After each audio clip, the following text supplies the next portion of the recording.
So this is Deathlord, also known as Argannon, and now Stork. So I'll probably just start calling myself Stork or Fan of Stork, because that's now my name.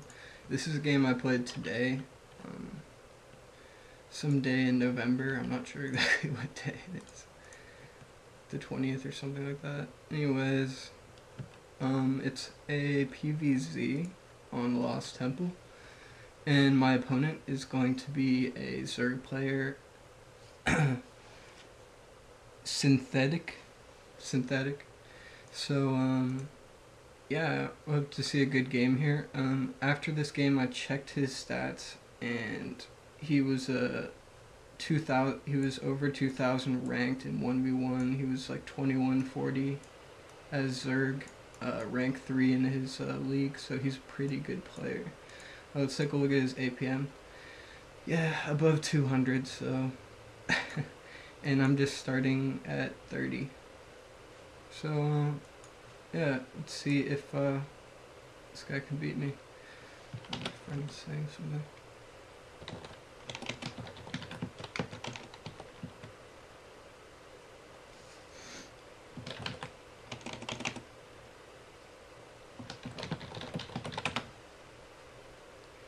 So anyways, we're going to take a look at the build order he's going for, which looks to be a 14 pool extractor, and he's getting 2 more drowns. I'm not very familiar with the Zerg builds, but here's my probe coming in. I'm just going for a pylon gateway wall off here, and getting my gas up as well. It's a bit cold, so my hands are kind of shaky. Hope you don't mind. But yeah, and he's going to be going. Unfortunately, my probe wasn't able to. If you move your probe or they're trying to build a building, they can't place it there. So what you can do is delay their expansion. But I was a little bit late there, unable to get there in time. And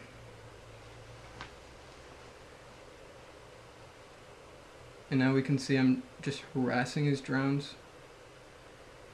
Not going to give him any free time. Since he went for this fast expansion, he's going to have to defend me with just his drones.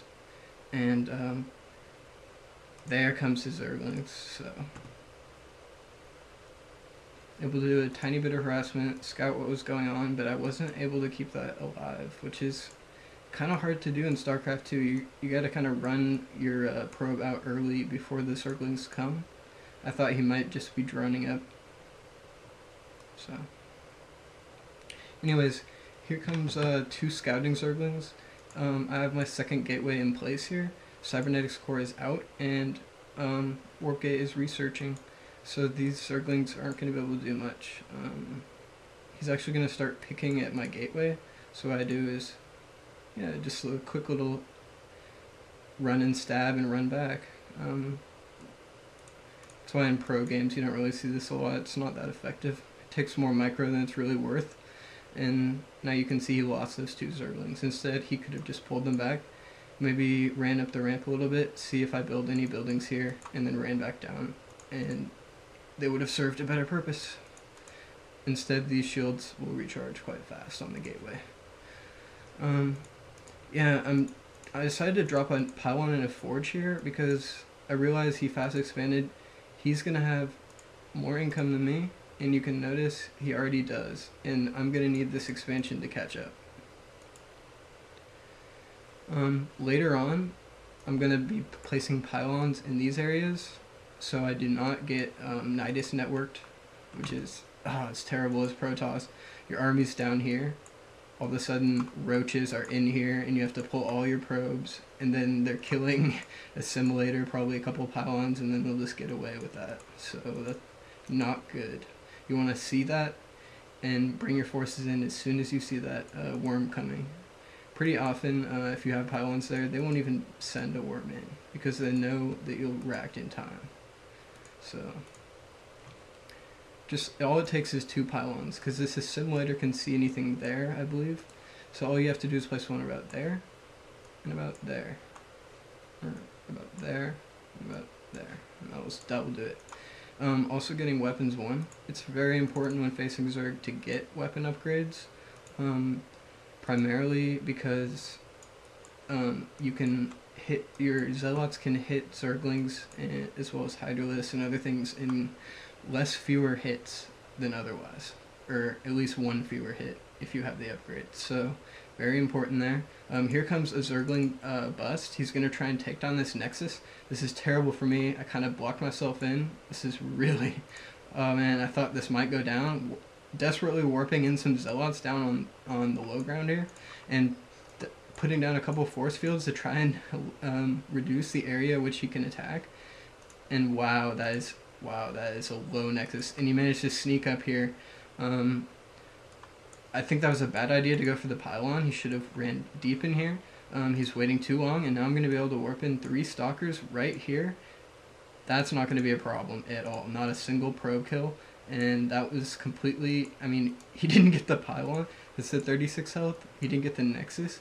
This is at 255 health, but it's very weak. He could easily make a bunch of roaches, come in here, and stomp it out. But... I do have this forge up, so I'll probably build a couple cannons here to block it from any melee attack, or also any roaches that try and engage it will have a lot of trouble. So yeah, there's the cannons there. And I was thinking about what could I place here to be the best thing, and I had to think of something quick, and I decided these 2 cannons. If any of you have a better suggestion than this, give me an idea, but that seemed like a good position for me. Yeah. So, like I said, if any of you have a better idea than to do if you were in this position, would you place these 2 cannons here, or would you just build more Zealots? What would you do? So, anyways, armor coming out, armor weapons, armor level 1, and just chrono boosting out more probes. We'll take it income. See, because I grabbed this natural, look at my income. It's above him by almost 400 per minute, minerals per minute. His gas will be slightly ahead of me. He's on 3 gas right now, but I'm about to be on 4. And good thing for him, taking this 3rd expansion. Let's see what his tech is looking like. Getting Carapace level 1, and he already has melee level 1, so interesting. Ooh, a Baneling nest. Oh, that's usually used against Terran, so he has a lot of Zerglings though. Yep, here comes the Banelings. That's about 12 Banelings or so, maybe more. And yeah, that's gonna hurt. That's a nice timing. It's a good thing I got this armor upgrade, because that will actually help against the Banelings quite a bit. If you didn't know, Protoss, like, I don't know if it's like, I'm pretty sure it's like this in StarCraft 1 too, but they start off with 1 armor. So it's like your army starts off with an upgrade. Like, that's pretty badass, right? But it's just because you're Protoss, man, you're higher tech, I guess. Anyways, ooh, dropping the Banelings all over my forces, and oh, let's look at that again, because I didn't even notice that in the game. I was like so nervous, and I mean, I was just everywhere. I mean, we'll take a look at the APM. At 70 APM, he's at 154. Let's look at this one more time. Loading up the Banelings. Oh man, I just fall right into it too. I'm getting out 2 Immortals. I think that there's roaches coming, but little do I know, it's mass Zergling and Baneling. Trying to drop down the force fields, but not effective. And oh, wow. Way too slow on the blink. So, forced to warp in a bunch of units here. Luckily, I get a nice position on this ramp, so he can't just run right up. And these cannons are my saving grace. Warping in 3 Zealots to face them all, and yeah. So I'm going to be able to survive that, and we'll take a look. Now our income is about equalized, although I'm running out of more gas than him. So I'm going to have a slight tech advantage. Um, at this point of the game, I decide that he must have a third running, and I think that he probably has the gold. So I'm gonna have to get this gold myself. So moving out, picking out an overlord, and I need to secure this before I go for that expansion. These immortals will be pretty much useless in the battle, so send it to shoot the rocks. It does pretty good damage there. I mean, is he really gonna stick with Ling and Baneling? Oh, infestors. Interesting. Maybe he might have. I don't think he scouted that I'm going for Colossus. Whoopsies.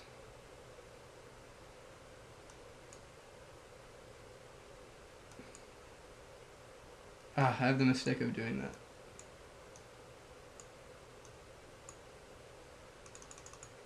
Just fast forward. I'll edit this out.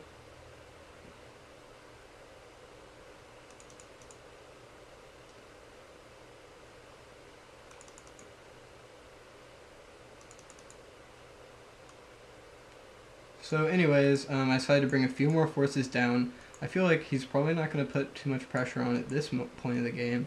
I have control of this tower, so if I see him moving in, I can pull my forces back, pull these forces back, hopefully in time, and should be okay. So we'll look at what he's coming out with now. A bunch of Zerglings. Pretty effective against my Stalker combination. I do have a couple of Zealots in, but that's not enough to deal with this many Zerglings. You can see now he's going for his gold, and I'm planning mine down. Does he see this? Uh-oh. Oh, he doesn't see it. Uh-oh. Of course I say that.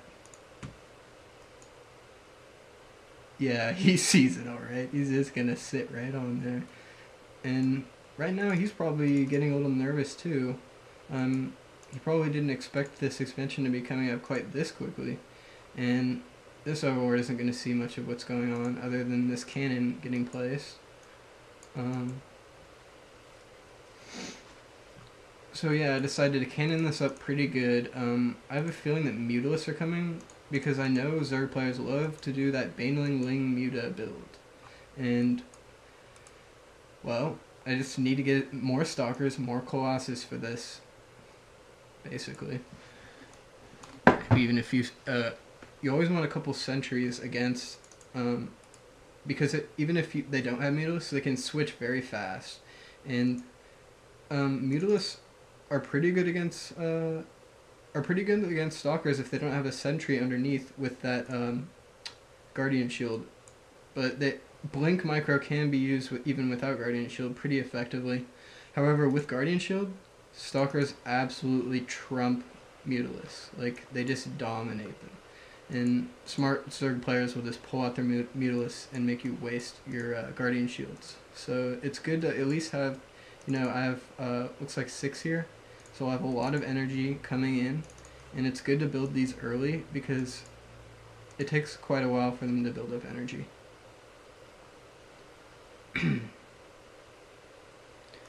Anyways, I decided to reinforce this further by getting 2 more gateways. And just a few more cannons here. Accidentally getting this probe stuck. I should actually kill it with the cannons. Anyways, later on I'll probably build a few buildings here just to support these cannons. And yeah. I feel pretty safe with this gold expansion. I know that Protoss on 3 base, I have a feeling he's probably on 4 base. I didn't think he would be on 5, but his 5th isn't really saturated that hard. So, yeah. Wish there was a way I could Can I make this go away? Guess not. Just accidentally click it all the time. Anyways, yep, just getting more Colossus out. He could either switch to Mutalisks or Hydra or both, and Hydros will absolutely dominate you if you don't have Storms or Colossus, preferably Colossus. Preferably both, but I didn't decide to go for Storms this game, mostly because I don't practice with Storms a lot, so I'm not